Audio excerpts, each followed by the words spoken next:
함께 묵상기도 드리겠습니다.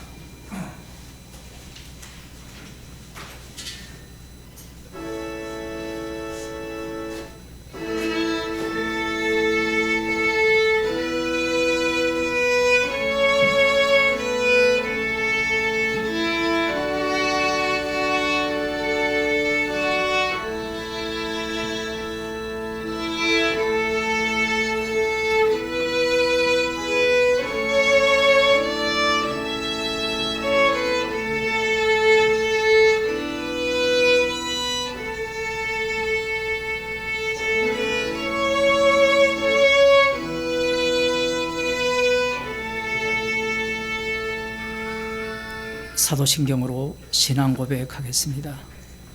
전능하사 천지를 만드신 하나님 아버지를 내가 믿사오며 그 외아들 우리 주 예수 그리스도를 믿사오니 이는 성령으로 잉태하사 동정녀 마리아에게 나시고 본디오 빌라도에게 고난을 받으사 십자가에 못 박혀 죽으시고 장사한 지 사흘 만에 죽은 자들 가운데서 다시 살아나시며 하늘에 오르사 전능하신 하나님 우편에 앉아 계시다가 저리로서 산 자와 죽은 자를 심판하러 오시리라.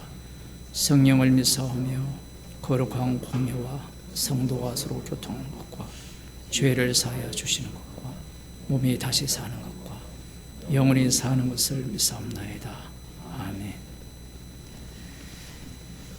하나님 말씀 잠언 26장 12절 말씀입니다.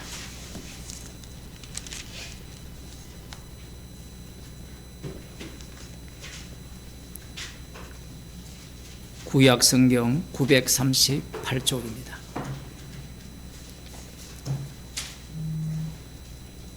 함께 읽도록 하겠습니다. 네가 스스로 지혜롭게 여기는 자를 보느냐? 그보다 미련한 자에게 오히려 바랄 것이 있느니라. 아멘. 기도하겠습니다. 십자가의 지혜를 안다고 지혜롭게 여기는 자를 주께서는 어리석게 만드시고 오히려 어리석은 자를 불러서 십자가의 지혜에 참여시키시는 그 은혜를 알게 하여 주옵소서. 오늘도 생명의 말씀으로 어리석은 저희들을 생명의 지혜로 인도하여 주옵소서. 예수님 이름으로 기도드리옵나이다. 아멘. 찬송가 119장입니다.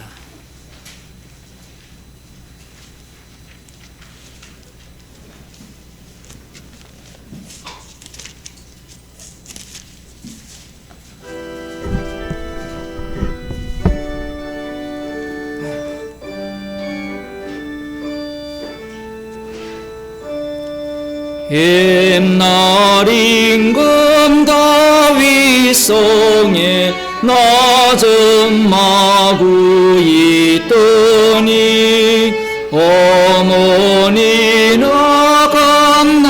갓난아기 구요하네 니 없네. 어머니는 마리아 그 아기는 예수라. 천지 만물 지으신 주 하늘에서 오시사 마구간에 나시어서 구요하네 니 없네. 낮고 천한 사람과 사귀시며 사셨네. 착하셔라 어릴 때에 모친 순종하시고 사랑으로 섬기신 것 참된 본이 되셨네.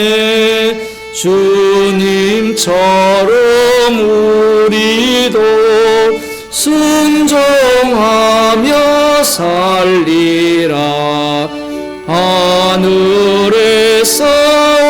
오신 예수 우리 위에 죽으사 사망 권세 이기시고 하늘 높이 들렸네. 그가 계신 곳으로 우리 인도하시네.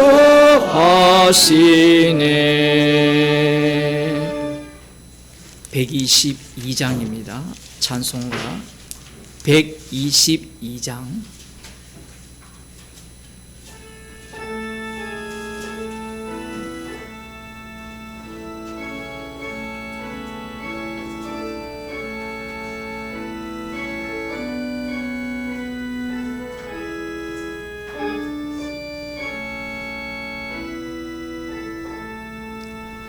삼방 가운 심도여 다 이리 와서 베들레헴 성내에 가봅시다. 저 구유에 누이신 아기를 보고 엎드려 절하세 엎드려 절하세 엎드려 절하세 구세주남네. 저 천사여 찬송을 높이 불러서 온광활한 천지를 울리게 해. 주 하나님에게 늘 영광 올리고 엎드려 절하세 엎드려 절하세 엎드려 절하세 구세주남네. 이 세상에 주께서 강생할 때에 참신과 참사람이 되시려고 동정녀의 몸에서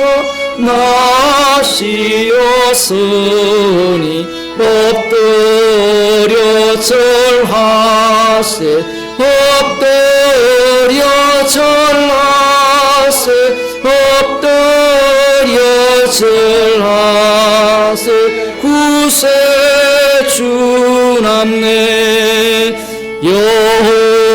여호와의 말씀이 육신을 입어 날 구원할 구주가 되셨도다. 늘 감사한 찬송을 돌려보내고 엎드려 절하세 엎드려 절하세 엎드려 절하세 구세주남네. 아멘.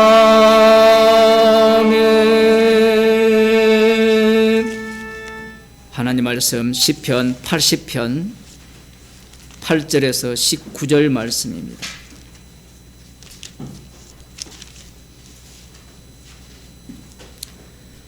교독하겠습니다. 구약 성경 861쪽입니다.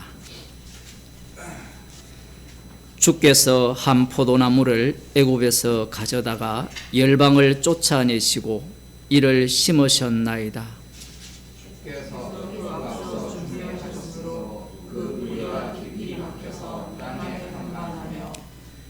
그 그늘이 산들을 가리우고 그 가지는 하나님의 백향목 같으며 그 가지가 바닥까지 뻗고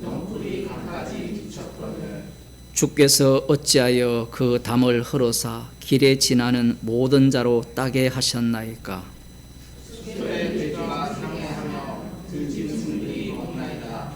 만군의 하나님이여 구하옵나니 돌이키사 하늘에서 굽어보시고 이 포도나무를 권고하소서.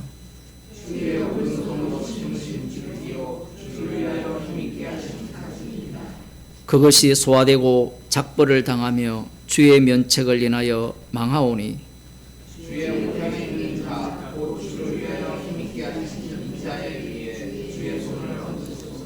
그러하면 우리가 주에게서 물러가지 아니하오리니 우리를 속생케 하소서. 우리가 주의 이름을 부르리이다. 만군의 하나님 여호와여 우리를 돌이키시고 주의 얼굴 빛을 비추소서. 우리가 구원을 얻으리이다. 아멘. 찬송가 186장 보겠습니다. 186장입니다.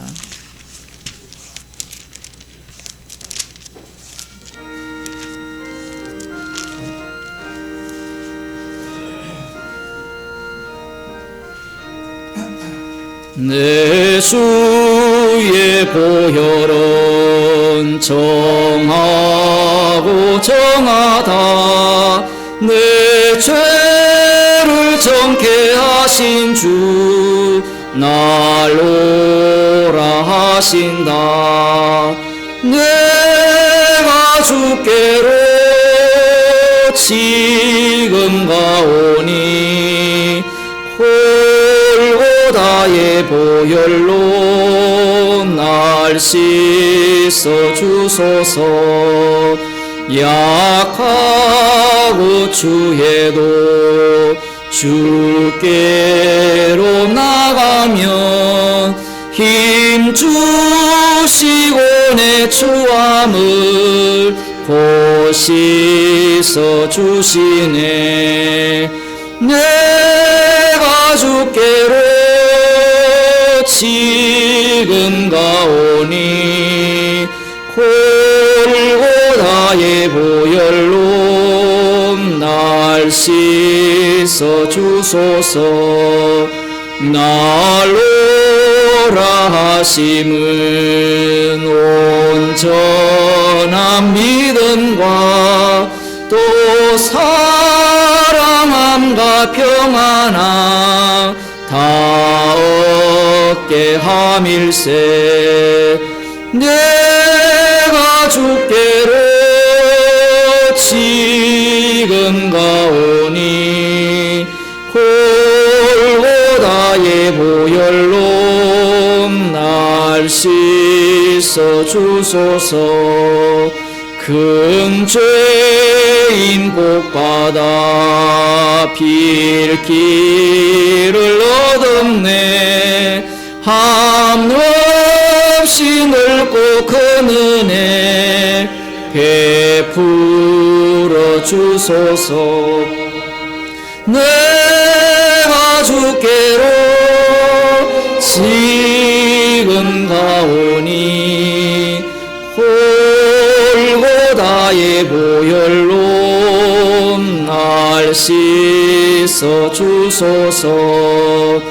그 피가 맘속에 큰 증거 됩니다.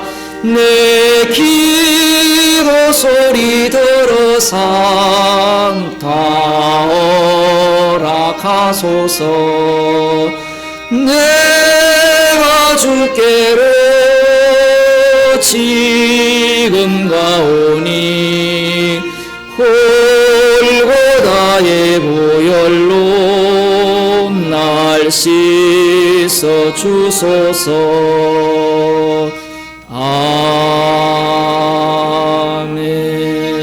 아멘. 이 시간 우리를 대표해서 오준석 집사님 기도해 주겠습니다. 기도하겠습니다. 아버지, 오늘도 세상에서 나를 위해 애쓰며 살아가는 저희들을 오늘도 십자가의 긍휼이 필요한 고아와 과부와 나그네로 불러주시니 감사합니다. 이웃을 사랑하라는 말씀이 선포되어지므로 이웃을 이용하여 내 배를 채우는 이웃을 사랑할 수 없는 자로 확정시켜 주시고, 우상을 섬기지 말고 하나님을 사랑하라는 말씀이 선포되어지므로 예수님을 십자가에 못 박는 자로 확정시켜 주심으로 더 이상 우리 쪽에서는 가망이 없음을 알게 하여 주시고, 오직 십자가에서 다 이루신 예수님의 심판주 되심만이 더욱 선명하게 드러나게 하여 주옵소서. 예수님 이름으로 기도합니다. 네.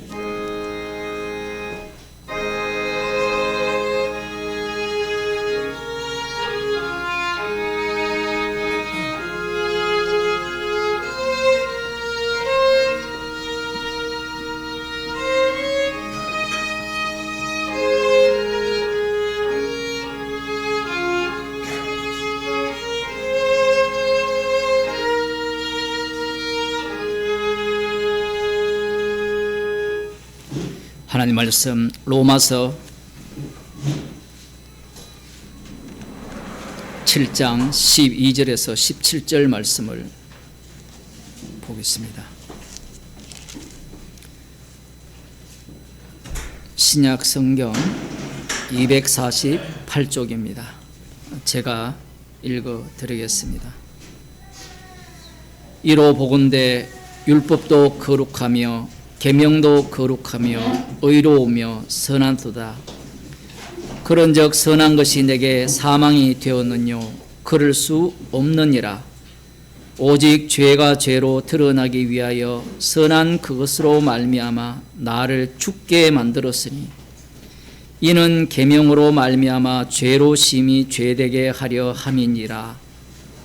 우리가 율법은 신령한 줄 알거니와 나는 육신에 속하여 죄 아래 팔렸도다.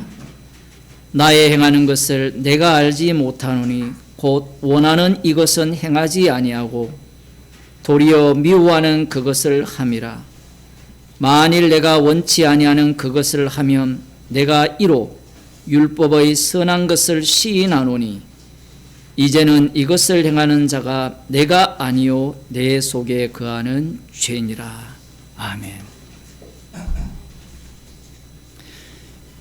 이 본문을 어떻게 해석하느냐에 따라서 이단이 되느냐 아니냐, 아니면 알미니안주의자가 되느냐 개혁주의자가 되느냐 갈래길에 서게 됩니다. 아마 여러분들은 이 두 신학, 이것이 만일에 바울의 현재 상황이라면 말씀 앞에서 말씀대로 살아가야 한다는 신학을 펼칠 수밖에 없고, 또 하나는 아니야 그건 이미 주님께서 다 용서하신 그 속에 있기 때문에 이것은 구원과는 상관없이 하나님께서 성화를 이루어 가라고 그렇게 말씀하시는 것이다, 이렇게 이야기를 하고, 또 한 부류는 이제 구원파라고 하죠. 그 구원파는 이건 옛날 아주 오래된 옛날 이야기다, 처음 예수 믿기 전에 하는 이야기다, 노골적으로 그렇게 말씀을 바꿔요. 그래서 요한계시록에 보면 말씀을 더하거나 빼면 생명책에서 이름을 지운다는 그 이유를 그들은 모르는 거예요. 인간이 성경을 보면서 누가 바리새인과 사두개인들이, 서기관들이 성경을 연구를 했잖아요. 그들이 왜 성경을 더하고 뺐습니까? 그들이 왜 성경을 더하고 뺍니까? 자기 구원 때문에 그래요. 영생을 얻기 위해서 성경을 연구하고 묵상하거든요. 그 길 외에는 인간에게는 없습니다. 선악과를 먹어서 에덴 동산에서 쫓겨났잖아요. 쫓겨났으니까 그 하나님이 거하시는 그 천국에 가고 싶은 것이 모든 인간들이에요. 나는 아니요. 그 아니요라는 말 자체가 가고 싶다는 이야기예요. 그 자기가 무슨 말을 하는지도 모르는 겁니다. 이 말씀을 말씀대로 이렇게 봐야 되는데 말씀대로 보지 못하는 이유가 뭐냐면 나는 답이 있거든요. 수학적 공식이 있단 말이에요. 1 더하기 1은 2라는 공식. 내가 1이고 성경이 1이면 그 다음 2라는 이 진리 천국 이것이 확정적으로 이루어질 것이라고 생각하는 거예요. 그러니까 내가 1이기 때문에 상대도 1인 거예요. 주님이 그런 식으로 일을 한다라고 생각을 하는 겁니다. 그래서 오늘 본문을 해석을 할 때 여기에 보면 율법과 죄에 대한 이야기를 나오잖아요. 12절에 이로 보건대 율법도 거룩하며 계명도 거룩하며 의로우며 선하도다. 율법만 거룩하다 이 한마디만 하면 되는데 그 율법의 적용이 계명이거든요. 명령이에요. 십계명이 율법이라면 거기에 딸려 들어오는 모든 것들이 계명이다, 율례다 이렇게 보시면 돼요. 쉽게 말하면. 그런데 지금 사도 바울이 잘 보세요. 사도 바울이 예수님을 만나기 전을 이야기하는 겁니까? 이미 성령 받은 이 복음을 위하여 택정하심을 입은 자신이 지금 이 말을 하는 겁니까? 성령 받은 사람이 하는 거거든요. 그러면 사도 바울이 성령을 받았다면 이 말씀은 사복음서를 안고 있는 겁니다. 사복음서로 들어가지 않고 예수님께서 율법에 대해서 어떻게 말씀하시는가를 빼버리고 곧장 어디로 가느냐면 구약 율법으로 가요. 그 율법으로 가게 되면 어떤 결론이 나오는가 하면 여기에 나오는 율법과 계명은 구약이다 이렇게 이야기를 해요.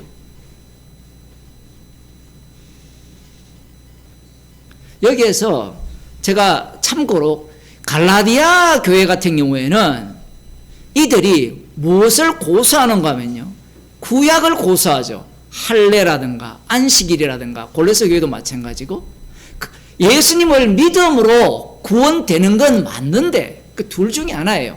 여기에 플러스를 해야 된다는 거예요. 그 말이나 우리가 예수 안 믿어도 율법을 지키면 구원 얻는다는 이야기나 같은 거예요. 주님 보시기에는 온전하지 아니하면 갈라디아서 얘기를 하잖아요. 모든 율법을 다 늘 지키지 아니하면 율법을 범한 것이다 라고 말씀하거든요. 이 갈라디아의 이단들은 어떤 그 성향을 갖고 있는가 하면 예수님을 믿는데 어떻게 믿어야 되는 그 질문이 나오잖아요. 우리도 다 그런 질문을 해왔잖아요. 안 했습니까? 예수 믿으면 구원 얻는다는데 그럼 어떻게 생활해야 되고 어떻게 믿어야 됩니까? 이 고민에 여러분 다 사로잡힌 적이 없나요? 방금 186장 내주의 보혈은 쭉 이야기하면서 뭘 돌립니까? 자기의 과거를 돌리면서 그 피가 내 마음속에 증거가 됩니다. 그런 찬송을 하면서 무슨 생각을 하느냐 얘기예요.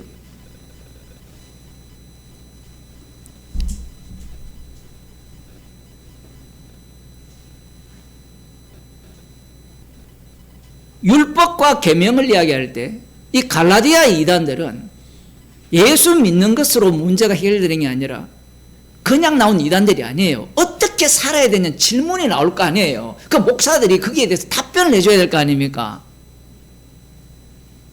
목사들이 선생이라 했잖아요. 너희들을 열심히 부지런히 가르치라 했잖아요. 주의 도를.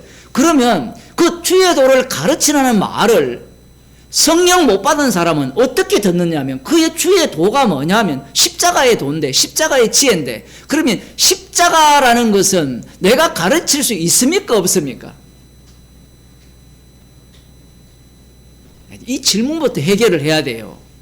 간단하게 말씀드리면 예수님이 십자가의 도를 가르칠 수 있었어요 없었어요 상대에게? 못 가르쳤잖아요. 가르쳤으면 배워서 제자들이 예 알겠습니다 서로 소통하면서 교육을 받고 거기에 따라가면 되잖아요. 전부 안 믿으시는 분위기인데 예수님이 십자가의 도를 가르쳤어요? 이 가르침의 의미가 또 언어가 또 이게 갈라지는데, 가르쳐서 그 제자들이 깨닫고 그 많은 무리들이 알아듣고 따라왔느냐 얘기예요. 따라오긴 오죠. 무엇 때문에 따라옵니까? 떡을 먹고 배부른 까닭에. 그걸 확장시키면 영생을 얻을 수 있지 않느냐. 더 확장시키면 내가 주의 나라에서 이 큰 권세를 행할 수 있지 않겠느냐. 수요 예배 때 말씀드린 바와 같이 오른손에는 장수요 왼손에는 부귀, 이걸 꿈꾸는 거잖아요. 예수님 말씀을 하나도 못 알아들었죠. 그러면 서신서에 나오는 부지런히 가르치고 경책하고 경계하라는 이 모든 말씀들을 예수님이 가르쳤던 방식으로 똑같이 하라는 얘기예요. 말귀를 못 알아들어요. 왜 말귀를 못 알아듣는가 하면 자기들은 사복음서를 지나왔으니까 이제 자기들 수준은 예수님을 뛰어넘었다 생각해요. 예수님 수준을 뛰어넘을 수 있는 인간은 없습니다. 그 이유가 뭐냐면 성령을 주셨기 때문에 그래요. 예수님은 성령과 함께 하셨죠. 그죠? 그러면 나중에 성령을 받은 제자들이나 성도들은 성령을 받은 자들로서 성령께서 시키는 일을 하잖아요. 주님이 일을 한단 말입니다. 주님이 일을 하면 사복음서에서 일어났던 그 현장과 똑같은 현장으로서 복음이 전파되는 거예요. 사도행전을 보세요. 사도들이 복음을 전할 때 모든 사람이 다 믿고 회개했습니까? 아니죠. 어떤 사람은 믿고 회개하고 하지만 어떤 사람은 분노를 일으켜서 핍박을 하고 공격을 하잖아요. 그래, 이 악마성을 갖고 있는 인간들은 그런 본문을 보면서 무슨 생각을 하는가 하면, 설교를 잘하고 바르게 하니까 저들이 깨닫더라. 이렇게 자기 마음대로 그 본문을 해석하는 거예요. 제가 어릴 때부터 들었던 이 설교가 그런 설교였습니다. 거기에 세뇌되잖아요. 그리고 모든 교육이 그런 방식이잖아요. 이 갈라디아에 있는 이들이 갖고 있는 이 율법과는 이런 거죠. 구원을 얻는 방법이에요. 그런데 로마서에서 말하는 율법은 달라요. 그 갈라디아에 나오는 그 이단들을 뛰어넘었습니다. 뛰어넘으면 어떤 현상이 일어나느냐 할 때, 제가 로마서 하면서 계속 말씀드렸잖아요. 십자가의 복음 자체가 율법이 된 거예요. 이거는 멀리 안 가도 돼요.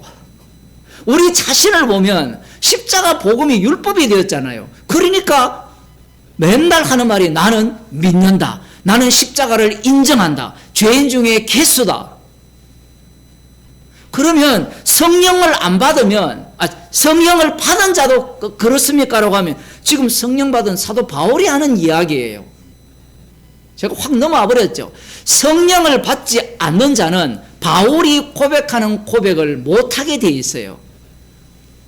이 말이 진짜 어려운데 왜 어려냐면 성령께서 이 고백을 하시는 거지, 내가 성령을 받았기 때문에 고백하는 것은 가짜라는 이야기입니다. 흥분 안 할 수가 없어요. 기껏해야 십자가 복음까지 와가지고 기껏 어디로 꼬라박느냐 하면 자기 구원의 확실성으로 꼬라박아요. 이런 사람들의 특징은요, 책망을 안 받아요. 모든 걸 자기가 책망을 해요. 자기가. 지난주에 이 말씀을 준비하는 가운데 어떤 목사님이 전화가 왔어요. 그분이 복음을 모르는 사람이 아니에요. 복음을 전하는 목사님이고 복음 때문에 교회에서 쫓겨났어요. 근데 그분과 이 로마서 이 말씀을 제가 이렇게 좀 전해달라 해가 나누었는데, 자기는 계속 착각한대요. 무엇을 착각하느냐 물으니까 아는 것이 진리라고 착각한대요. 얼마나 감사한지. 제가 하는 말을 그분이 모르는 게 아니에요. 다 알아요. 그런데 이걸 안다는 사람들은 이 복음을 전하면요, 난 알아요. 다 스테이지가 돼요. 지금 바울의 이야기를 이 성령의 감동을 통하여서 함께 합류하지 못하는 사람은 계속해서 어떤 태도를 보이느냐 하면, 이 바울이 한 이 고백이 내가 육신에 속하여 죄 아래 팔렸도다. 이 팔렸도다라는 것은 과거 완료형이거든요.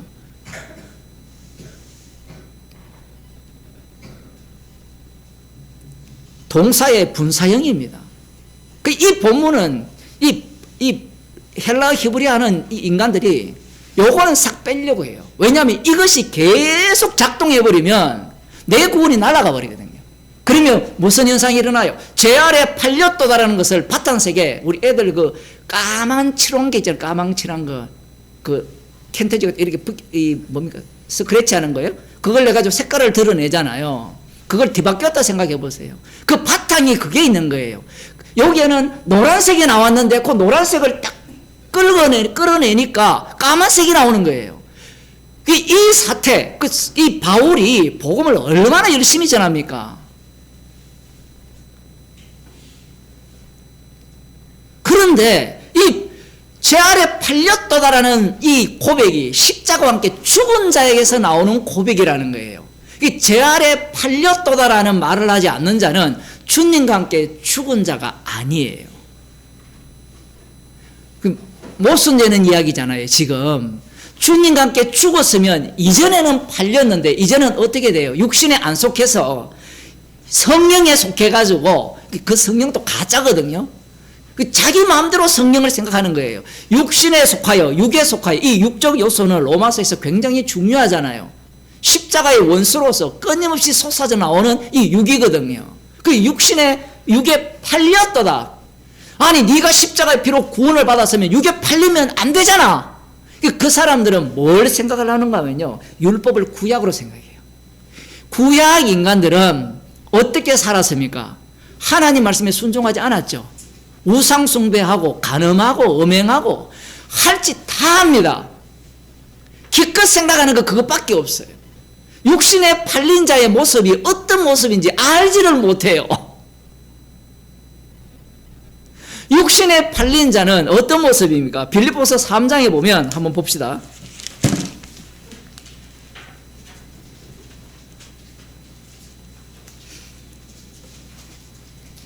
5절.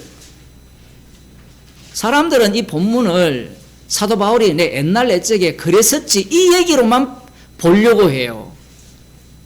그런데 이 내용이 로마서를 이해하는 데 있어서 굉장히 중요합니다. 이 내용을 로마서 안에 집어넣지 않으면 로마서가 해석이 안 돼요. 방금 육신에 팔렸도다라고 했을 때 여러분은 어떤 생각을 했습니까? 육신에 팔린 인생은 어떻게 살아요? 한번 속으로 답변해 보세요. 여러분이 육신에 팔렸다라고 하면 어떻게 삽니까? 육신에 속하여서 죄에 팔렸다면 죄의 종로를 생각하잖아요. 그럼 죄의 종로라는 모습이 어떤 모습이에요? 한번 생각해 보세요. 엉망진창인 생활이잖아요. 맞죠?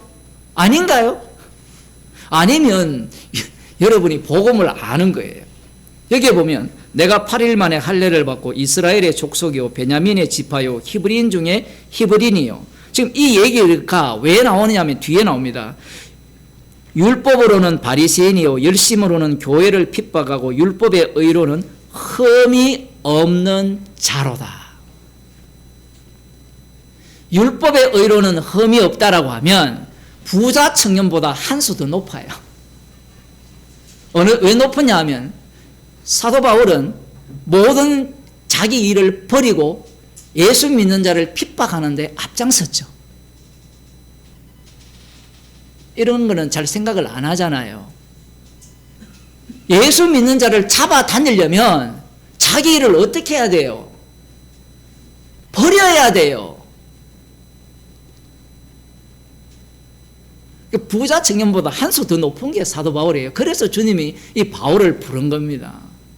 부자 청년이야 돈 버는데 미쳐가지고 율법은 지키면서 그렇게 갔지만 이 사람은 돈 버는데 미친 게 아니라 우상 숭배하는 자들이 우리들 가운데 있는 것은 용납하지 못한다는 거예요. 왜? 우상 숭배자들이 영향을 미치게 되면 다른 사람들도 함께 거기에 합류하게 되잖아요. 역사가 그랬잖아요. 역사가.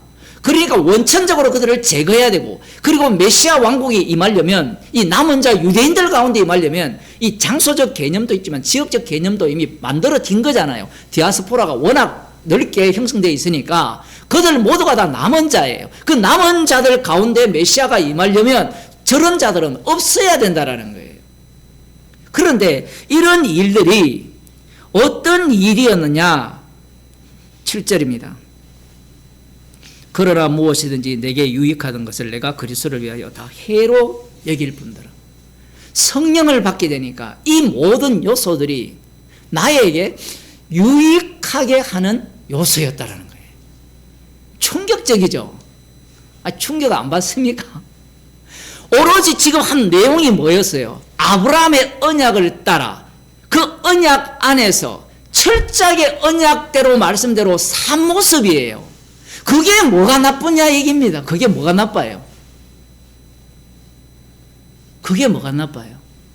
그게 나쁘다라는 거예요. 왜? 세상은 언약도 마찬가지고 이 이스라엘도 마찬가지고 모든 것들이 누구를 위하여 창조했어요? 예수님을 위하여 창조했죠. 그러한 것을 꿈에도 생각을 못한 겁니다. 예수 그리스도에게 이익되는 것을 위하여 창조했다는 거예요. 그런데 주님을 만나기 전까지는 자기 나름대로 이것은 나의 이익이라고 생각한 적이 없어요. 사도 바울이. 성령을 받고 나니까 이 모든 짓거리들이 나의 이익을 했다라는 거예요. 예수님이 너희가 영생을 얻기 위해서 성경을 상고한다 할 때 상대 쪽에서 어떻게 생각하느냐 하면 그게 하나님의 뜻이잖아요. 그게 뭐가 나쁩니까? 맞죠? 율법에 약속이 되어 있잖아요. 말씀대로 살면 축복을 받고 그 축복받는 자가 하나님 나라의 백성이 되고 그걸 믿고 살아가는 것이 왜 나쁘냐 이게 왜 문제냐라는 거예요. 주님은 그러한 생각으로 가두어 주시기 위해서 가두기 위해서 율법을 주셨거든요. 가두어 있는 자들은 절대로 무엇을 모르는가 하면요. 자기가 이 육신에 속하여서 죄 아래 팔렸다는 것을 꿈에도 생각을 못해요. 그런데 죄 아래 팔린 것이 예수님의 십자가와 함께 못 박혀 죽고 다시 살아난 자가 이게 죽을 때까지 죽어서도 영원입니다. 왜냐하면 천국에서도 죽은 자만 어린 양만 찬양하기 때문에 그래요. 그렇게 될 줄로는 꿈에도 생각을 못한 거예요. 모든 것이 나의 이익을 위한 것이다. 이것은 성령이 없으면 이런 책망을 못 받게 되어 있어요.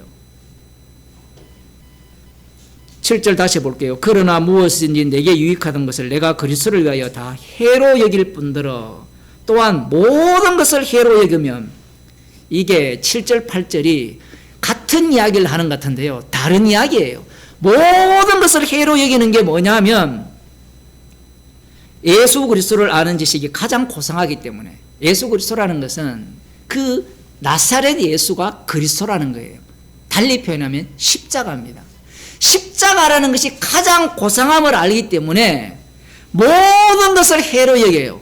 그러면 모든 것을 해로 여긴다 할 때 이 모든 것은 앞서 한 이야기 외에 사도 바울이 복음을 전하면서 자신이 한 모든 일이 해로 여겨지는 거예요.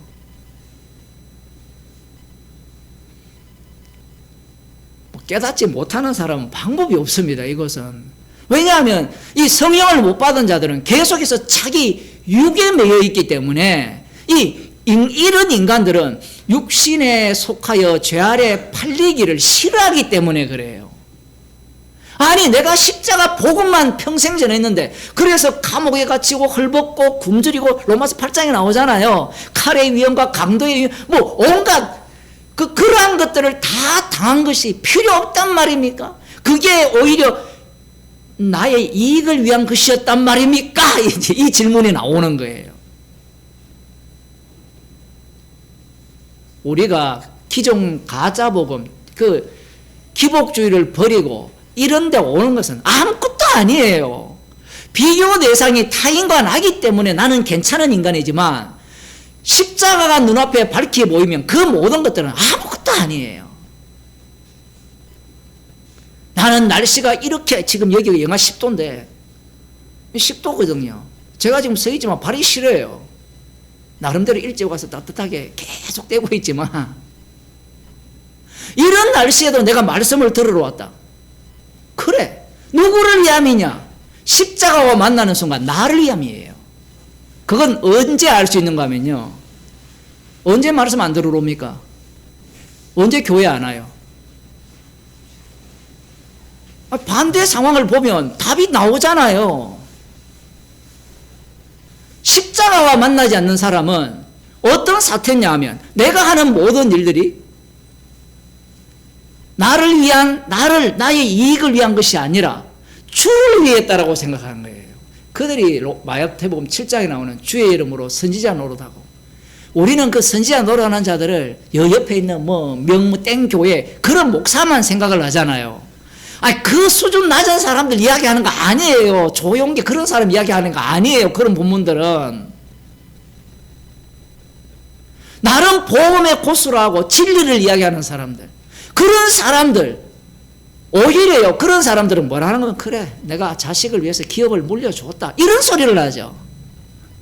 거꾸로 그들이 먼저 천국 갈지 몰라요. 그러면 이제 그 세습한 교회를 욕한 사람은 분노가 끌어오는 거예요. 지금 제가 그 목사를 옹호하는 게 아니라, 천국은 주님의 피로 만든 천국이기 때문에, 주님은 죄인을 부르러 왔잖아요. 그러면 누가 화를 가장 많이 내는가 하면, 저런 인간 또 천국에 왔습니까? 누가 이 말이에요? 저 같은 사람이 할 거 아니에요. 복음 때문에 어쩌고 이렇게 살아왔고 어쩌고. 말씀을 보지 않으면요, 말씀을 보지 않으면 비교 대상이 십자가이신 주님이 아니라 타인이에요. 타인과 나를 비교할 때는 나는 저들보다 더 낫다라는 거예요. 그게 바리새인의 사고방식이잖아요. 그러면 목사님, 그런 자들에 대해서 아무 말도 하지 않아야 됩니까? 말 다 해야 돼요. 그렇게 하면 지옥 갑니다. 교회를 기업체로 생각한다는 자체는 피가 없다라는 거거든요. 삼성을 물려준 것보다 더 알짜잖아요. 비교할 수 없어요. 교회를 물려준다는 것은. 우리도 교인들이 한 200명 되면 물려준다 생각해 보세요. 그 얼마나 좋은 기업입니까? 그리고 거기에 건물이 있다 생각해 보세요. 그 건물 누구 겁니까?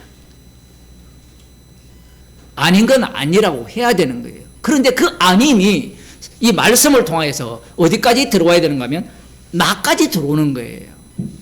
이 사도 바울이 지금 과거를 이야기하지만, 그러면서 현재도 이야기하는 거예요. 모든 것을 해로 이긴다는 거예요.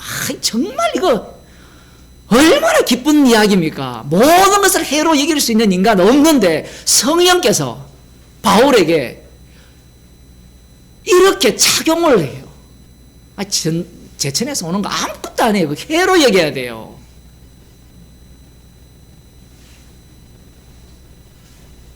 십자가가 밝히 보여야 되는데, 계속해서 인간들은 자기에게 이익되는 걸 계속 챙기는 거예요. 복음을 듣는 것도 마찬가지예요. 계속 쌓는 겁니다.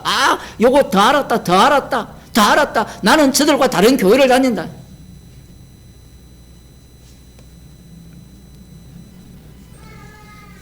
맞다 그러잖아요, 그러니까.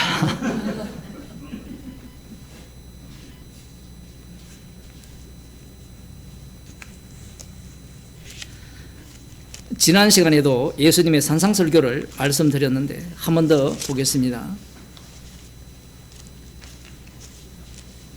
산상설교를 말씀드리기 전에 요한복음 5장부터 보겠습니다.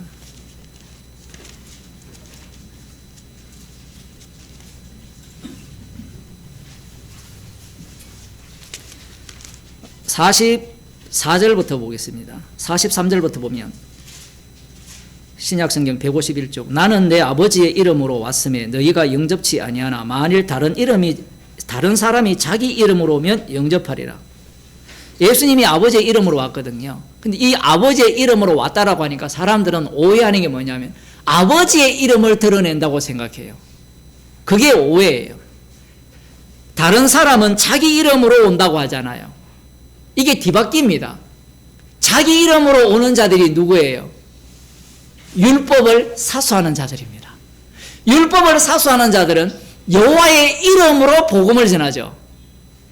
여호와의 이름으로 말씀을 가르친다는 겁니다. 갑자기 너무 뛰어넘어서 예수님의 말씀을 지금 상대들이 못 알아들어요. 자기 이름으로 온다니까 우리는 정석훈 이름으로 오는구나, 이만희 이름으로 오는구나, 이렇게 생각을 해요. 여러분, 이만희가 자기 이름을 전합니까? 모든 걸 하나님의 이름을 갖고 오잖아요. 예수 이름도 갖고 오고 그걸 다 갖고 오는 거예요. 그런데 그 예수라는 것이 하나님과 똑같은데, 지금 예수님의 말씀은 아버지의 이름으로 왔다라고 했을 때 그들 눈에 보이는 당사자는 예수님이에요. 근데 그 예수님은 자기들이 율법과 그 모세가 증거한 그 선지자나, 아니면 선지자들이 예언한 그 엘리야, 아니면 메시아, 다윗, 이런 인물과 비교를 해보니까 아버지의 이름으로 온 게 아니에요. 그러니까 예수님의 아버지와 자기들의 아버지가 달라요. 이걸 봐야 돼요. 그러니까 이들은 자기 아버지는 여호와 하나님이고 예수님의 아버지는 예수님의 아버지예요. 여기에서 갈라버리는 겁니다. 그러니 자기 이름으로 온 자들은 누구 이름을 해요? 마태복음 7장에 가면 주의 이름으로 해요. 그 주가 누굽니까? 십자가에 못 박혀 죽으시고 부활하신 심판주예요. 이 내용을 요한복음에서 볼 수 있어야 되거든요. 근데 사람들이 그게 안 보여요. 왜? 모두가 다 육신의 죄에 팔렸기 때문에 그래요. 그런데 그 사실을 아는 자는 성령 받은 자뿐이고, 모르는 자는 지가 육신에 속하여서 죄에 팔렸는지 안 팔렸는지도 분간도 못해요.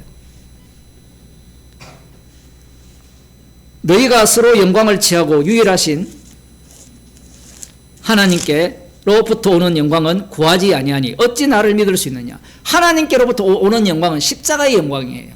그런데 교회에 한번 보세요. 교회에 보면 제가 그 금요일날 설교할 때 언급했잖아요. 무슨 여자분이 작사 작곡한 그 찬양들이 이렇게 하면서 은혜라 은혜라 은혜라. 저는 원불교 찬양 된 줄 알았어요. 말은 다 맞아요. 나의 나 된 것은 하나님의 은혜라 했을 때, 이 하나님의 은혜라는 말을 이해를 하려면 그걸 내용을 들어가야 되잖아요. 자기가 하나님을 믿는 자로서 하나님을 살해한 자잖아요. 그러면 이 은혜라면 그 은혜 속에서 나오는 모든 요소들은 피의 공로잖아요. 그러면 그 사람이 십자가의 피를 자랑해야 되는데, 그 은혜라 은혜라 할 때 찬양 부를 때 한번 보세요. 여러분 가끔 교회 오지 마시고 대형교회 한번 가보시라고. 완전히 이 성령이 충만하죠. 내가 돌아왔던 길, 했던 일, 은혜 아닌 것이 없더라. 이 자기 감상에 빠져버려. 그런 사람한테 십자가뿐입니다 하면 화를 내죠. 뭔지를 모르잖아요. 그래서 여러분이 가끔 그런 설교를 들어야 돼요. 그 사람들하고 대화하면요, 우리와 똑같이 얘기하거든요. 다 은혜라, 이게 다 은혜. 우리도 십자가의 은혜라 하잖아요. 다. 그죠? 피의 공로라 하면 그들도 다 피의 공로래요.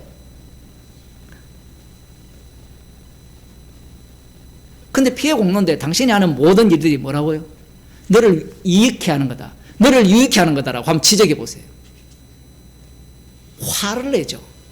그게 바로 악령받은 자의 특징입니다. 그들이 그걸 못 견디는 거예요. 아는 그 공통분모를 모아놓으면요, 여기 옆에 교회 가도요, 같이 아멘해요. 찬송과 똑같이 부르잖아요.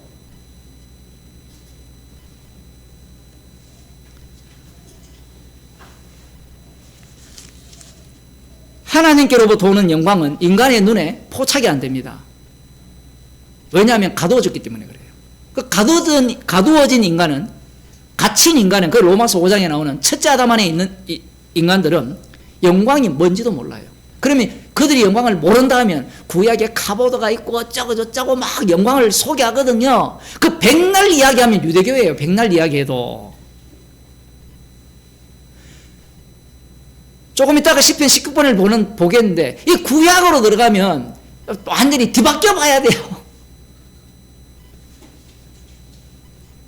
좀 더 봅시다. 내가 너희를, 예수님 안 믿는다는 거죠. 하늘로부터 오는 영광을 구하지 않기 때문에, 자기 영광만 구하기 때문에 예수님은 안 믿는다. 이게 마태복음 7장으로 가면 자기 영광만 구하기 때문에 예수님을 주님으로 믿는다. 이렇게 바뀌어요. 이렇게 바뀐다고요. 그래서 로마서에 나오는 오늘 본문을 사람들은 어떻게 해석하면 자기 영광을 구하기 위한 해석으로 하는 거예요. 둘 다가, 세 가지 다가, 아까 세 종류를 이야기했잖아요. 우리가 말씀으로 살아야 구원을 얻는다거나, 아니면 주님의 십자가로 다 이루었으니까, 주님이 다 이루었으니까 우리가 무슨 짓을 해도 구원은 취소되지 않는다거나, 아니면 구원은 완벽하게 이루었는데 하나님의 영광을 위해서 우리가 성화를 해야 된다거나, 이 모두가 중심점을 어디에 놓았습니까? 자기 구원에 놨잖아요. 자기 영광을 구한다니까요. 우리들 안에 이 신학 세 가지가 다 들어있어요. 나는 저들과 같지 않다는 이야기하면 안 돼요. 그렇게 성경을 보면 구약의 이스라엘의 문제점들을 우리는 하나도 나의 문제로 보지 않게 되잖아요. 45절, 내가 너희를 아버지께 고소할까 생각지 말라. 너희를 고소하는 이가 있으니 곧 너희의 바라는 자 모세니라. 똑똑 기절 촉봉할 말씀이죠. 내가 아버지께 고소하지 않는다. 왜냐하면 모세가 너희를 고소한다. 어떻게 고소합니까? 이런 무식한 자식들아, 왜 내 말귀를 못 알아듣니 얘기해요. 모세는 예수님으로 소개했거든요. 야, 이게 진짜 어려운 말씀인데 봅시다. 모세를 믿었다면 또 나를 믿었으리니 이는 그가 내게 대하여 기록했다라고 하죠. 시내산에서 누구로부터 율법을 받았습니까? 여호와 하나님으로부터 율법을 받았죠. 그런데 여호와 하나님이 주신 율법이라면 이 율법은 누구에 대한 이야기예요? 누구 이야기입니까? 제가 예를 들어 자서전을 쓴다 하면 받아 쓰라. 그럼 쓰잖아요. 그럼 누구 이야기예요? 내 이야기잖아요. 그런데 법은 시내산에서 여호와께서 주셨는데 모세는 예수님에 대해서 기록했다라는 거예요. 이게 이해가 되나요? 그러면 신학적으로 또 이렇게 따지거든요. 아, 그때 여호와의 이름으로 나타난 분이 지금의 예수님이다. 말은 잘해요. 근데 그렇게 되면 무엇이 사라지는 거면 십자가가 없어져요. 이 말씀 운동하는 이 인간들은 그걸 몰라요. 제가 화가 나는 게 그거거든요. 잘 보세요. 여호와께서 율법을 주셨잖아요. 그러면 이 율법은 여호와를 소개하는 거잖아요. 그러면 신약에 이런 말씀들이 있으니까, 아, 여호와의 이름으로 예수님이 오셨으니까 그 여호와가 예수님이다. 이런 논리도 안 해요. 그 여호와의 이름은 이름이에요. 기능이에요. 기능은 기능으로 끝나야 됩니다. 그 기능이 예수 이름 안에 다 들어온 거예요. 그 기능이 예수 이름 안에 들어버리면 어떤 능력이 발휘되는가 하면 그 전에 있었던 여호와의 기능이라든가 그 말씀 모든 것들이 부정당합니다.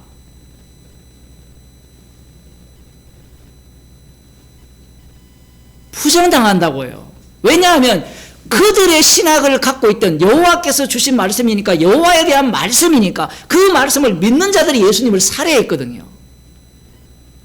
이들은 이 불연 속성을 인정하지 않습니다. 왜? 자기 구원, 이익. 그래서 그 동네 사는 사람들의 말씀운동이라는 곳이 있는데 그 동네 사는 사람들이나 뭐 여기 서머나도 마찬가지고 모두가 다 특징이 뭔가 하면요, 자기 자신이 견고해요. 나는 육신에 속하여 죄 아래 팔렸도다. 아이고 웃기고 자빠졌네. 아직까지 너 그 수준이야. 이렇게 나와요. 그들은.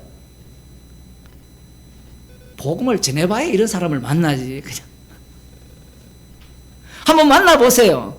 만나면요, 아마 여러분이 말빨 딸릴 수가 있습니다. 왜냐하면 그들은 신천지도 마찬가지고요. 말씀에 말씀을 더해서 자기가 흔들리면 안 되잖아요. 그런 신학을 받아 설교를 들어왔고 그런 신앙을 본인이 마음속에서 갖고 있었잖아요. 흔들리지 안 되니까 우리가 육신에 속하여 죄 아래 팔렸도다. 그 얘기는 바울이 수준 낮으니까. 우리는 수준이 높아. 우리는 그런 소리 안 해. 이런 이야기를 하거든요. 그런 사람들은 말씀을 통해서 책망을 받을까요, 안 받을까요? 책망받을 이유가 없어요. 책망을 받는다니까 사람들이 시시하게 보는데, 사도 바울이 후반부에 오라 나는 공고한 사람이라 이 사망이 오면서 누가 나를 건져내랴 라고 고백할 때 이게 취미입니까? 예? 나 이미 주님과 함께 죽고 살았으니까, 나 구원 받았으니까 나 이거 그냥 하는 소리야, 이렇게 하는 거예요? 아니에요. 십자가 사건의 현장이 이미 이미 주께서 완료했기 때문에 그 완료성을 이 현장성으로 가져와 버리면 이 현장 자체가 뭔가 하면 자기가 예수님을 핍박하는 그 지점에 서 있게 되는 거예요. 우리는 시간이 과거, 현재, 미래잖아요. 그런데 그리스도 안에는 항상 오늘이에요. 이 말귀를 좀 여러분들 지금 다 알아들으시는 분위기는 이걸 못 알아듣는 거예요. 계속해서.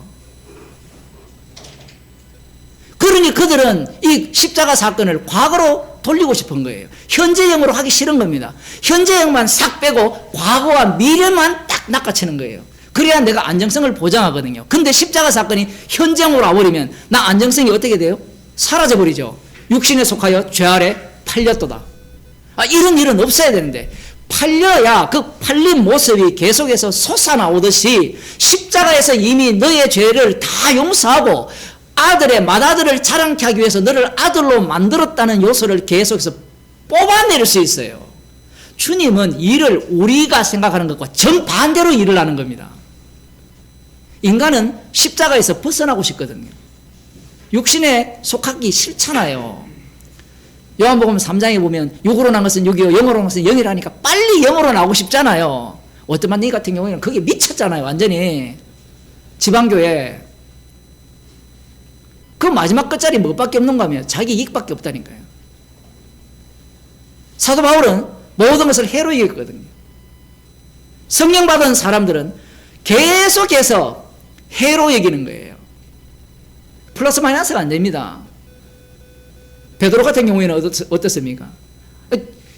외식하기 전까지 한 일 많잖아요. 그러면 한 일에다가 못한 일 플러스 마이너스면 어떻게 돼요? 자기가 괜찮은 사람이 되잖아요. 그런데 그 외식한 그 자리 자체가 육신에 팔렸고 육신에 속하여 죄 아래 팔렸다. 너는 원래 그런 자고 십자가가 아니면 계속해서 십자가가 현재형으로서 너를 구출하지 않으면 이 구출이라는 것은 완료했다는 얘기예요. 그 완료성을 이 육에서 계속해서 주님이 작동시키는 겁니다. 왜 그러냐 하면요. 인간은 신이기 때문에 복음을 주면 소유로 만들어버려요. 소유로 만들면 어떻게 나오는 거면 내가 뭐 왜 시켰는데 네가 왜 따져? 주님은 이거 요한 2세에 보면 성령이 나를 친히 가르치는데 네가 나를 가르쳐? 수준이 성경에 나오는 그 이단들은 수준이 낮은 수준이 아니에요. 그럼 반박할 수 있잖아요. 사도 베드로가 그 정도 못하겠습니까? 십자가 복음 다 하는데 이미 용서 다 받은 거 다 하는데 내가 이 외식이 천국과 관련 없다는 것이 다 아는데 그런데 어때요? 그 아는 것이 자기의 이익을 위한 것임을 그 사건 속에서 자기도 의도치 않았어요. 하필 그 시점에 안디옥에서 유대인들이 내려오는 그 사건을 일으킨 거예요. 그러니 우리에게도 그런 사건이 일어남을 감사해야 돼요. 안 그러면요 우리는 이제 등 따시고 배부르다 이제 복음 알았으니까 이제 편안하게 천국 가겠네. 성도에게는 그런 일이 절대로 일어나지 않습니다. 왜냐하면 십자가의 정인이기 때문에 그래요. 광야길로 몰아넣어요. 또 광야길 하니까 또 자기 나름대로 이스라엘만 생각하는데 그 이스라엘의 집단적인 것들이 이 로마서 7장으로 보면 개인 속으로 들어버려요. 개인 속으로. 우리 내부로 들어온다고요. 성도의 내부. 이 내부들이 똑같은 구성으로 갖추어져 있는 겁니다. 우리가 지금 한 20명 앉아있으면 20명도 안 되지만 이렇게 앉아있으면 내부 자체가 7장이 다 작동을 하는 거예요. 성도라면. 작동을 하는 자들이 마지막에 뭘 내뱉겠습니까? 그러니까 십자가잖아요. 이 십자가를 이야기를 하니까 상대는 뭘 요구할까요?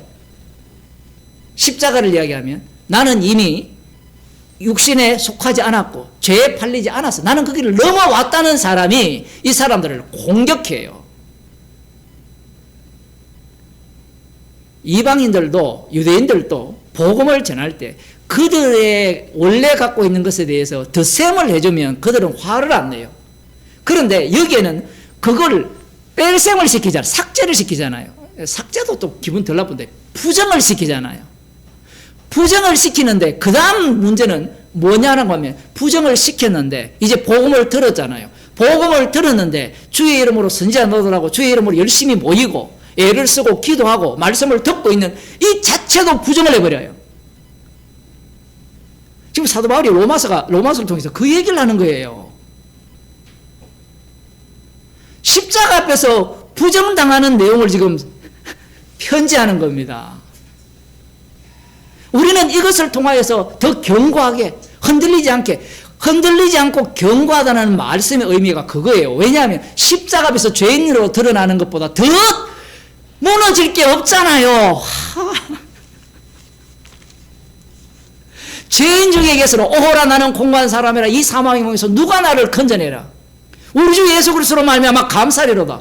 이것보다 더 신나는 일이 어딨냐 얘기예요. 그런데 우리는 이 시간이 지나면서 뭔가를 세워놓으면 나는 육신에 속하여 죄 아래 이제 더 이상 안 팔려야지, 점점점 괜찮아져야지. 이런 사람은 성경을 안 보는 사람이에요. 성경을 안 보고 현장을 보죠. 계속 성경을 보고 현장을 같이 봐야 돼요. 그러면 본인도 어떤 자로 드러나요? 육신에 속하여 죄 아래 팔린 자로 드러나면서 십자가를 자랑하면서 그 십자가라는 것은 분명한 십자가를 전가할 때는 십자가만 이야기하지 않고 그건 아니야라는 이야기까지 들어가는 거예요. 아까 제가 예를 들었듯이 이렇게 추운데 교회에 왔다라는 이야기가 아니요 이야기를 하는 거예요. 세습하는 게 아니고 사람들을 모으는 게 아니고 그 아니고가 다 들어가야 돼요. 그러면 상대가 뭐라고 지적합니까? 니만 올랐냐 얘기할 거 아니에요. 그 소리 들어야 돼요. 들을 때 바울은 어떻게 빠져나갑니까? 표현이 빠져나가는 표현이지만 십자가뿐이라는 거예요. 그러면 저기는 자꾸 뭐라고 생각하는가 하면 너만 올려. 죄인이라고 아무리 이야기 못 알아들어요. 근데 저쪽에서 뭘 듣고 싶은가 하면 너도 죄인이다 이야기하고 싶은 거예요. 그렇게 하면 너와 나는 똑같지 않느냐 이 얘기를 하고 싶은 거거든요. 그래서 그런 질문을 할 때는 십자가뿐입니다. 이 얘기를 해야 돼요. 상대는 말귀를 못 알아들어요. 요한복음 조금 더 보면 그래서 그가 내게 대하여 기록하였습니다. 그러나 그의 글도 믿지 아니하거든 어찌 내 말을 믿겠느냐. 자, 그의 글과 내 말. 그러면 이 그의 글과 예수님의 말씀이 일치한단 말입니까? 다르단 말입니까? 같다는 말이죠. 이게 바로 지금 이 얘기를 알아야 로마서가 이해가 된다는 얘기예요. 그리고 산상설교가 이해가 되는 거예요. 십계명을 다 뒤져도 누구의 말씀이 돼요? 십계명 자체가 예수님의 말씀이 돼요.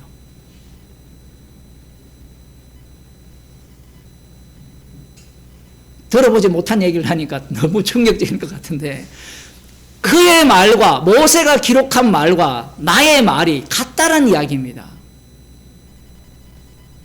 제가 이 얘기를 왜 하느냐 하면 서신서를 해석할 때 다 겉면으로 봐요.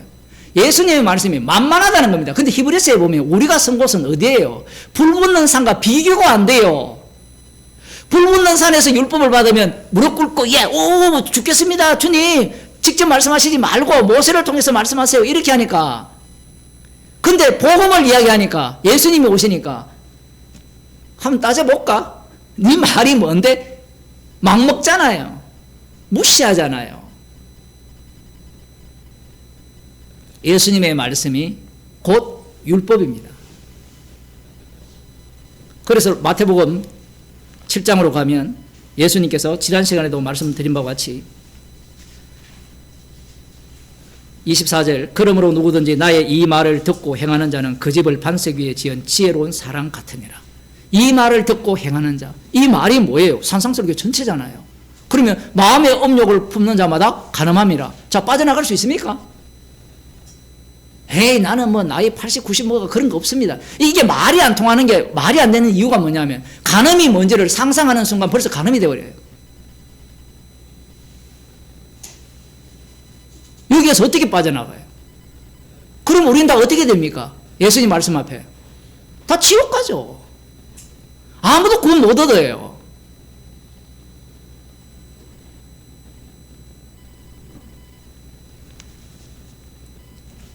다시 로마서로 가서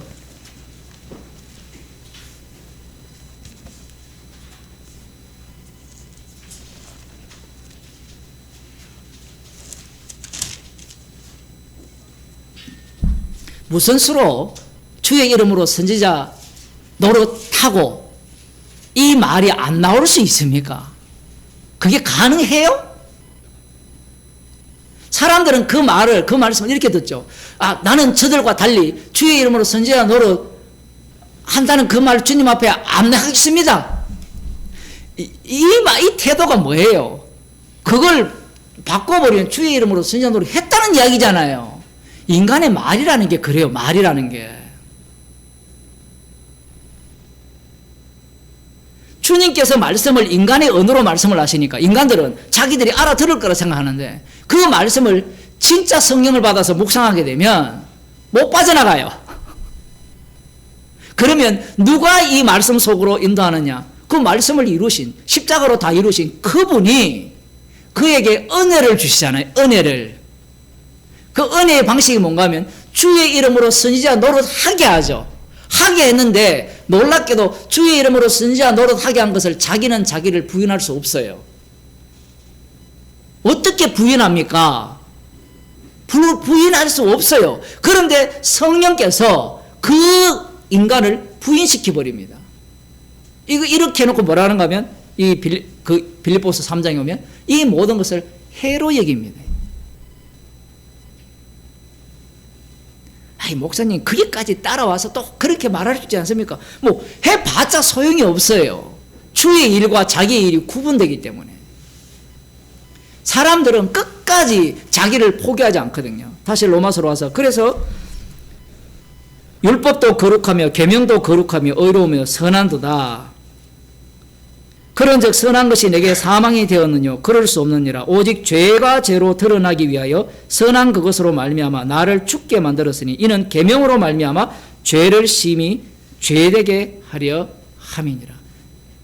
율법이라는 말 하지 말고 율법으로 말하지 왜 계명으로 표현하느냐? 그 이유입니다. 이 계명 안에, 명령 안에 모든 말씀이 다 들어있어요. 그 지난 시간에도 말씀드린 것 같이 인간은요, 언어가 명령이에요. 아까 언이 울었잖아요. 명령하고 있는 거예요. 나를 달래. 내 배고파. 안아서 왔다 갔다 해줘. 그게 잘하면 어떻게 해요? 어른도 마찬가지죠. 어디 아프니? 뭐가 문제야? 다 명령이에요. 주님도 그렇게 일을 해요. 물론 천지창조부터 주님이 그렇게 일을 하셨고요. 그러면 모든 말씀 자체가 이 복음 자체가 명령으로 다 바뀌어버립니다.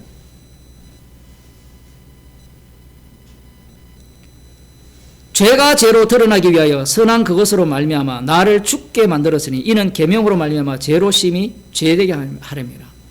그 죄가 뭡니까? 죄. 주님을 만나기 전에 그는 율법을 순종했잖아요. 그 율법을 따르고 율법의 의로는 흠이 없는 모습이 자기의 이익을 위한 것이 되잖아요. 그죠? 지금 이 모든 명령들 땅끝까지 이르러 내 정인이 되리라. 피동 능동 그 백날 이야기해도 소용이 없어요. 왜냐하면 피동해봤자 지가 한 거예요. 맞잖아요. 피동해봤자 소용없다니까요. 피동되게 해요. 주님이. 피동되게 하면 그 모든 일들이 뭐가 됩니까? 나의 이익을 위한 것이 되는 거예요. 죄로 드러나는 겁니다. 바울이 주님을 만나기 전에 성령을 받기 전에는 그것이 죄인지 몰랐죠. 그런데 무엇이 죄였습니까? 주님을 만나고 나니까 율법의 의로는 흠이 없게 살아가는 것이 죄였다는 거예요. 그 죄가 주님을 제거하는 죄잖아요. 십자가가 필요 없다는 죄거든요.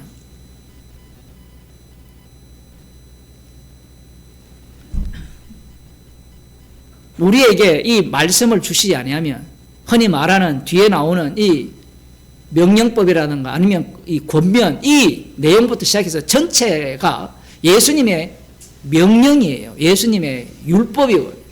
이렇게 주지 않으면 인간은 자기가 신이 되기 때문에 이 지식 체계를 다 끌어모아서 정리를 해서 이것이 진리요 이게 구원 얻는 방식이라고 가르치기 때문에 그래요.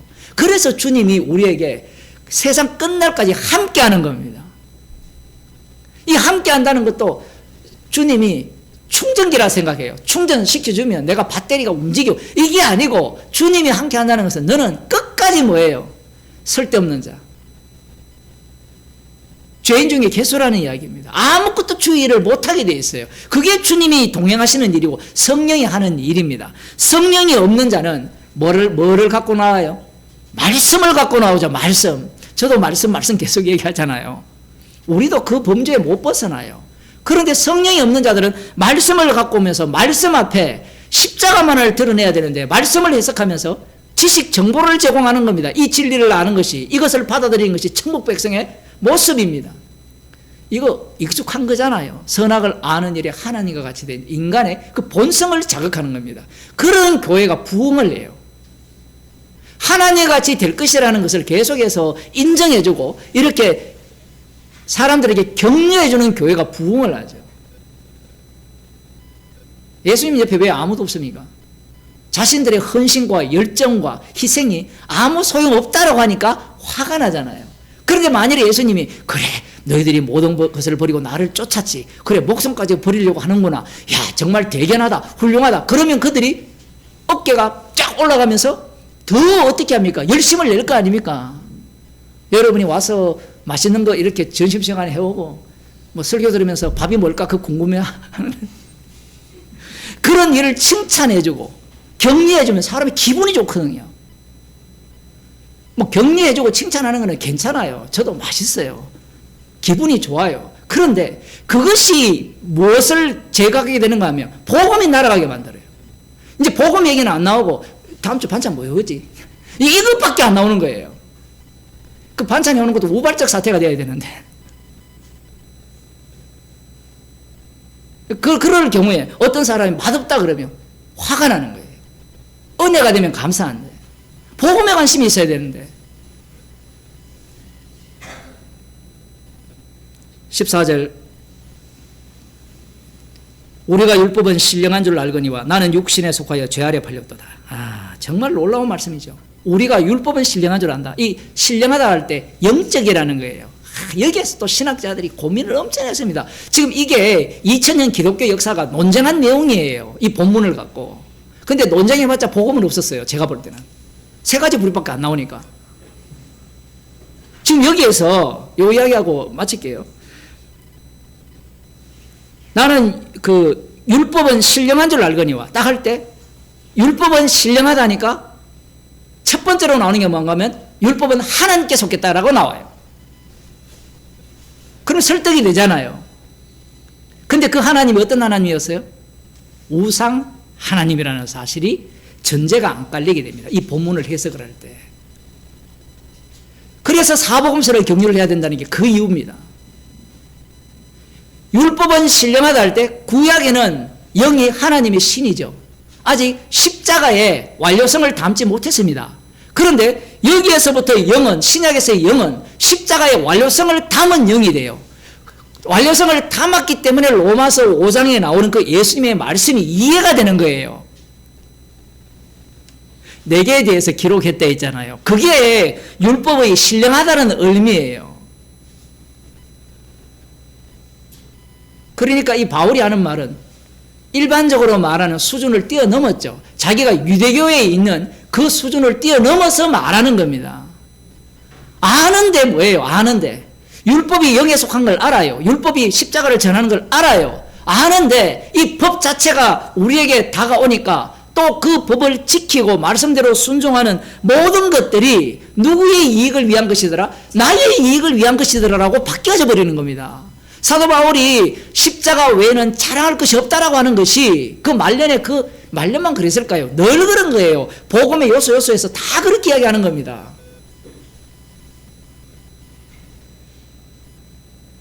영적인 걸 알아요. 모든 말씀이 영적인 걸 알아요. 그런데 말씀을 보면 우리는 어디로 빨려가느냐라고 하면 이게 죄 아래, 육신에 속하여 죄 아래 팔린 모습으로 계속해서 드러나는 거예요. 이게 순서가 뒤바뀌거든요. 말씀을 보게 되면 마치 자기는 육신에 속하여 죄 아래 안 팔린 것 같은데 말씀을 보게 되면 거꾸로 죄 아래 팔린 자로 드러나요. 육신에 속한 자로. 말씀을 안 보니까 나는 말씀은 내 이익을 위해서 안 본다 이렇게 들으잖아요. 그죠? 여러분들이 복음을 듣게 믿게 된다면 나는 복음을 들을 때는 나의 이익을 위해서 안 듣는다. 이런 소리를 백날에도 들으러 와보세요. 와보면 자기 이익이 안 되면 나가버리죠. 화가 나고. 자기 이익을 위한 거예요. 나가는 게 문제가 아니라 자기 이익으로 이렇게 드러났다라는 것을 이 주께서 알게 해주시면 감사로 오게 되잖아요. 감사. 거기 또 찬양 나오는데 감사 다 감사. 얼마나 은혜로운지 몰라요. 다 감사하대. 다 감사하대. 그 감사가 나오려면 이 사건이 있어야 돼요. 육신에 속하여 죄 아래 팔리고 그 팔린 상태에서 오호라 나는 공고한 사람이라. 여기에 십자가 사건이 들어가잖아요. 매개자가 들어가잖아요. 매개. 중보자가 여기에 들어간단 말입니다. 모든 게 중보자가 들어가요. 그 중보자가 들어가니까 그 사람이 모든 것이 감사라는 거예요. 그래서 그 사람은 감사하다는 말을 내놓는 게 아니라 십자가를 자랑해요. 감사는 결과잖아요. 결과. 우리는 범사에 감사하라 이러니까 그럼 감사해야죠. 다 감사합니다. 저 다 감사합니다. 요것보다 더 제가 볼 때는 사악한 인간이 없어요. 왜냐하면 그걸로 자기를 갑옷을 입혀버리거든요. 그럼 남은 뭐예요? 너 감사 안 하는 인간 이것밖에 안 되거든요. 십자가를 내어놓을 때 퉁퉁퉁 튕기듯이 그 요즘 비가 와가지고 미끄럽거든요. 조심하셔야 됩니다. 똑바로 걸어가다가 미끄러지기도 하고 조심하기도 하고 이렇게 하면서 십자가가 자랑돼야 되는데 십자가는 자랑 안 하고 감사하라니까 다 감사만 한대. 말귀를 못 알아들어요. 말귀를. 그래서 예수님이 귀 있는 자만 들으라 했거든요. 그 귀가 없는 겁니다. 교회 가보세요. 일반 교회 가보면 다 감사해요. 다 감사. 근데 감사는 그들에게 당신은 육신에 속하여 죄 아래 팔린 자입니다. 이것보다 기쁜 소식 없잖아요. 예수님이 죄인을 부르러 왔지 의인을 부르러 왔습니까? 그거 목사님 그거 옛날에 우리 다 뗀 겁니다. 뗀 거면 히브리서 9장에서 예수님이 대제사장이 되셔서 하늘 우편에서 왜 기도하겠습니까? 사람들은 그걸 착각해요. 하늘 우편에서 우리의 연약함을 돕는다니까 로마서 8장에도 나오잖아요. 돕는다니까 이 말귀를 못 알아들어요. 예수님이 게세마네의 그 기도가 십자가로 완성이 되잖아요. 그 기도가 지금도 현재형이라는 거예요. 그러면 인간들은 육신이 약하고 어떤 모습을 보인다는 거예요. 십자가를 본인이 동참할 수 없다라는 얘기입니다. 그래서 주님이 자신의 십자가로 계속해서 완료하셨다는 것을 성도에게 적용시키는 거예요. 야고보가 순교당했잖아요. 그 순교당한 것이 주의 일이에요. 야고보의 일이 아니고 스데반이 돌에 맞아 죽는 것도 주의 일이에요. 주님이 하늘 우편에 계시도다 했잖아요. 그걸 히브리서로 갖고 가면 기도한 거예요. 그 어떤 기도? 너는 안 되는데 어떤 인간도 주를 위해 이 말은요 어디까지 들어가는가 하면 주를 위해 내가 목숨을 버린 것까지는 가능해요. 그런데 버리는 나를 부정할 수 있는 건 아무도 없어요. 그런데 주님의 기도는 그것을 돌에 맞아 죽으면서까지도 주를 위해 죽는 것이 부정당해요. 그러니까 주님 앞에 서면 주의 이름으로 선지자 노릇하면서 돌 맞았다 말을 할까요 안 할까요? 안 하죠.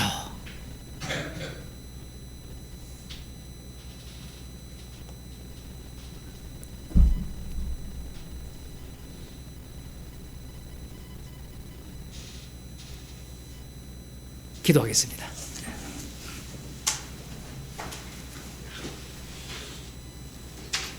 하나님 아버지, 주께서 저희들에게 그리스도의 영을 부어 주셨기에 말씀의 사람으로 말씀 속으로 저희들을 인도하셔서 십자가만 밝히 보게 하심을 감사드립니다.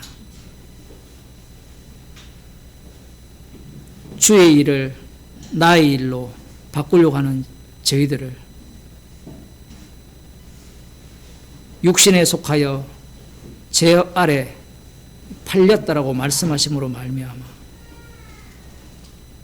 이 육신에 속한 우리를 통하여서 십자가에서 주님이 홀로 다 이루신만을 정극케 하시고 주의 정인으로 살아가게 함을 감사하는 주의 백성이 되게 하여 주옵소서. 주 예수 그리스도의 은혜와 하나님 아버지의 크신 사랑과 성령의 교통하심이 육신에 속하여서 죄 아래 팔렸다는 것에 대해서 감사하며 십자가만 자랑하기를 소원하는 주의 백성에게 축원하옵나이다. 아멘.